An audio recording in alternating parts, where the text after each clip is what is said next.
Oi, gente. É, Eu tenho percebido, assim, com muita constância, de uns tempos para cá, uma tendência a defendermos as coisas de orixá como brasileiras, né? O nosso culto é brasileiro. Nós somos brasileiros, nós estamos no Brasil e não devemos nada à África. Esse não devemos nada à África é extremamente ofensivo, né? A própria divindade.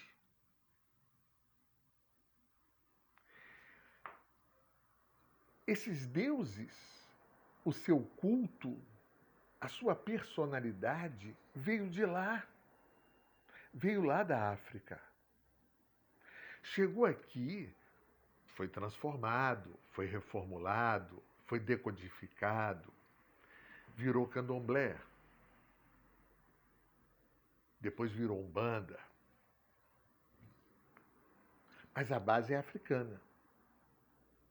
No candomblé especificamente, que é de quem eu estou falando, de fato, nós não temos rezas em português.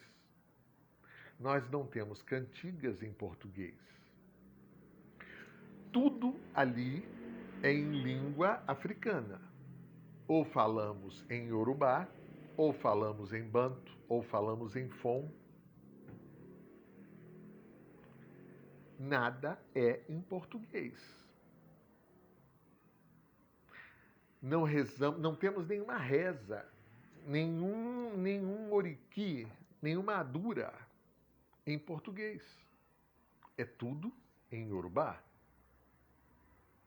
As cantigas de sala, as cantigas de candomblé, as cantigas de orixá são em línguas africanas.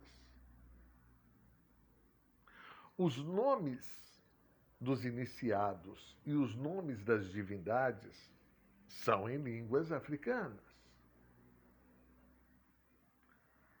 Então, por que negar essa africanidade? Por que negar a origem dessa cultura? Durante algum tempo eu estive na igreja messiânica, que é uma igreja japonesa. As orações ali, né, são em japonês.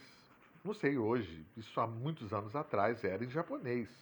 Podem ter mudado, podem ter modernizado, não sei. Rezava-se para Meishu Sama em japonês. E eles fazem questão de frisar que a religião tem origem japonesa e ela é japonesa. E eles têm um imenso respeito pela cultura japonesa, por tudo que vem lá do Japão. Aqui, no culto de orixá, a gente nega a africanidade.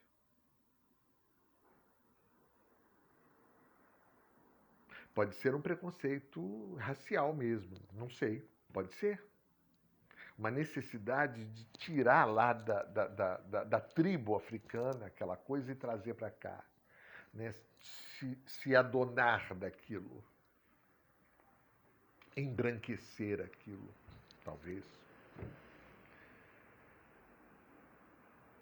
Mas eu acho essencial que façamos um retorno. A reafricanização não é um erro, como tem apontado aí pela internet. Não. A reafricanização é fundamental para a manutenção desse culto.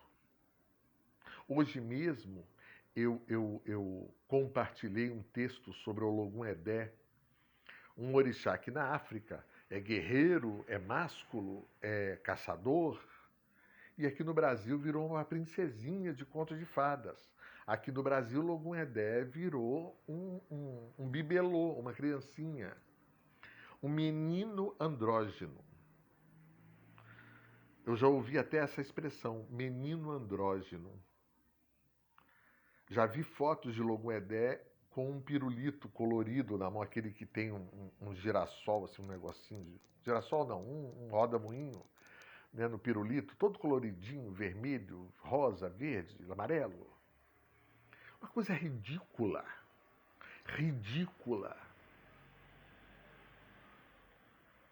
Eu imagino o sentimento dessa divindade, né, ao se ver performado daquela forma tão ridícula, com roupa cor-de-rosa que não condiz com a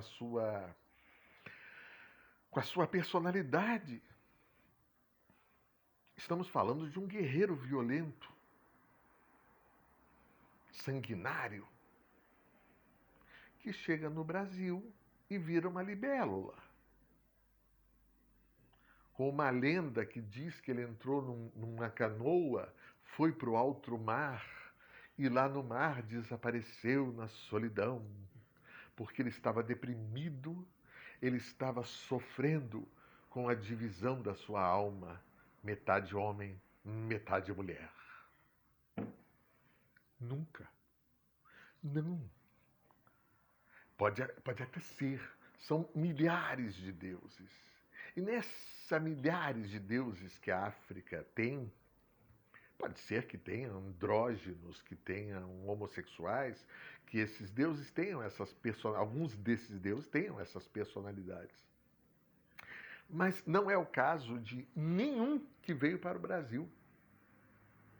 Não é o caso de Logum Edé, não é o caso de Oxumaré, não é o caso de Ossanhe, não é o caso de Odé, de Oxóssi, não é o caso de Inhansã, que já foi dada como lésbica, tendo um relacionamento com Oxum.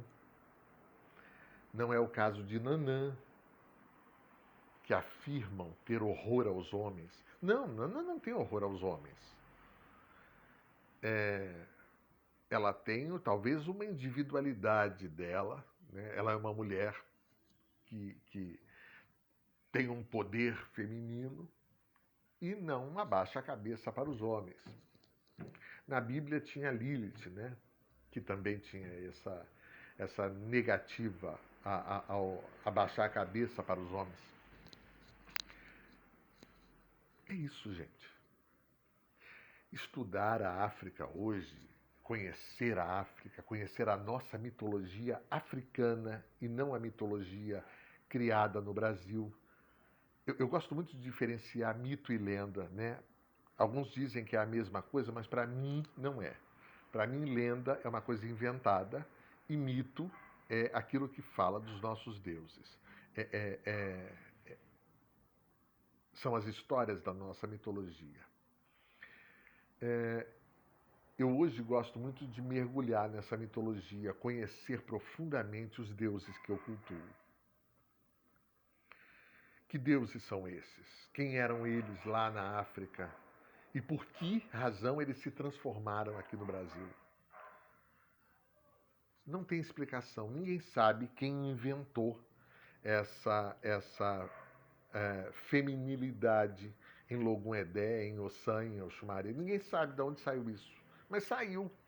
Eu mesmo fui entrevistado há uns anos atrás por uma editora, Abril Cultural, para um livro que eles lançaram e infelizmente eu disse que Oxumaré era um deus feminino.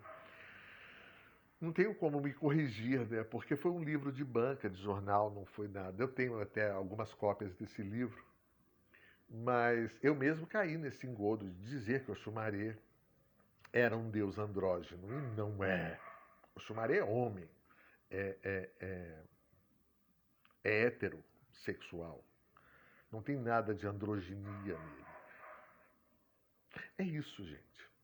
Vamos mergulhar e vamos parar de negar a africanidade dos nossos deuses. Eles são africanos, eles vieram de lá e nós temos que aceitar isso e estudar, se quiser, né? Se houver interesse em crescer, vamos estudar esse Deus africano. Até mesmo para arrumá-lo aqui no Brasil, reorganizá-lo aqui no Brasil. Isso não é nenhum desrespeito aos nossos antigos. Não. A gente não sabe os motivos que esses antigos tiveram. Mas hoje nós temos acesso ao conhecimento em África. para pegar esse conhecimento sobre os nossos deuses e colocar aqui. Corrigir o daqui, corrigir mesmo. Corrigir não é ofensa aos nossos antigos, não. Melhorar, fazer melhor. Até algum tempo atrás, Exu era ferro só, era um tridente. Né? Eu mesmo cheguei a ter Exu tridente. Hoje, os nossos Exus são outra história, são um outro departamento. O meu está aqui, né? É uma estatueta de madeira com elementos na frente dele. Eu melhorei. Exu está me atendendo. Exu me ouve. Então deve ter alguma coisa certa nisso. É isso, meus amores. De vez em quando eu venho para falar alguma bobagem, mas essas bobagens eu acho que são úteis, né? Sei lá, eu acho. Para mim é útil. E se é útil para mim, deve ser útil para alguém também. Se eu conseguir fazer com que alguém pense no que eu estou falando, eu já fico muito feliz, já fico muito satisfeito. Claro que um monte de gente vai contra o que eu digo, mas eu vou continuar dizendo o que eu penso. E tomara que entendam o que eu digo. Um beijo.